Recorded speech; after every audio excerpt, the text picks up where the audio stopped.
اور پھر اس طرح تو پھر جتنی ریلیجس پارٹیز ہیں آپ تو پھر اس کے بھی خلاف نہیں، ان کے نہیں، کیونکہ وہ تو اس کی بنیاد کے اوپر آئے نا، ان کا تو رائٹ ہے کہ وہ بولیں، ان کی بنیاد ہے نا اس کے اوپر. they have the right to speak لیکن دوسروں کے پاس نہیں. نہیں، رائٹ ان کا ہے، لیکن یہ پھر اس کے کیپیبل بھی ہونا. جب ریاست مدینہ کی اگر بات کر رہے ہیں تو پھر جو اگر اسلام کی جو باؤنڈریز کی بات کر رہے ہیں تو پھر ان کے کول و فیل کے اندر اور ان کے اپنے معاملات کے اندر وہ چیز جھلکنی بھی چاہیے.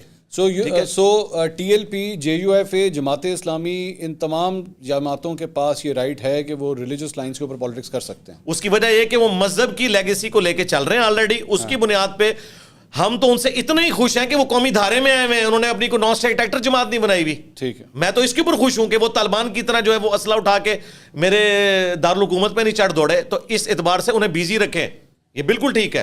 قومی دھارے میں رکھنا چاہیے اس اعتبار سے. اس دن سے ڈر جائیں. صرف فضل الرحمان صاحب صرف کال دینا، میں آپ کو پنڈی اسلام آباد سے 5 لاکھ سے زیادہ بندے وہ اکٹھے کر سکتے ہیں.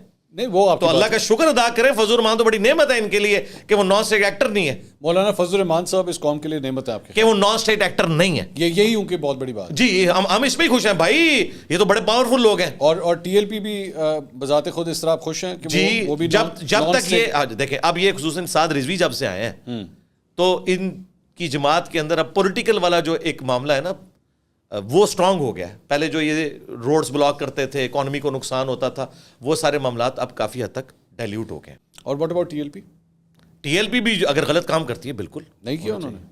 کون سا فیض آباد دھرنا لگا ہوا نا کیس جو ہے وہ ہونا چاہیے فیصلہ.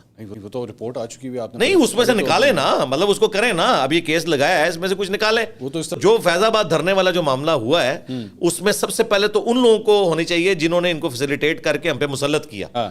جو معذرت کے ساتھ بڑے بڑے جو ڈیموکریسی کے چیمپئن تھے نا وہ بھی یہ والی بات نہیں کر رہے، سوائے چند ایک یوٹیوبرز کے، کہ جو یہ بات یہ کرنی چاہیے کہ جو ان کے ماسٹر مائنڈ ہے، یہ والی بات جو میں کہہ رہا ہوں، اگر ان کو آپ سزا نہیں دیتے تو 9 مئی والوں کو بغیر کیسز لگائے چھوڑ دیا جائے. ماسٹر مائنڈ میں آپ ظاہر فیض امیر صاحب اور باجوہ صاحب از اے ماسٹر مائنڈ آف 9. ظاہر ہے پیچھے ہے نا، ایک دوسرے کے بینیفیشری ہیں. جو چیزیں اوپن سیکرٹ بن کے جن کے اوپر اجماع ہو چکا ہے. I have no idea آپ نے کس طرح، مطلب یہ آپ نے تھوڑی دیر پہلے جو ان کا بھی نام لیا تھا، کوئٹہ کے جو کور کمانڈر ہیں، وہ ISPR میں تھے نا اس وقت. ظاہر ہے کہ وہ تو پھر اس وقت ٹویٹیں کرتے تھے، نصر من اللہ و فتح قریب. ہاں تو ان کا تو کوئی کام نہیں تھا کہ یہ کرتے.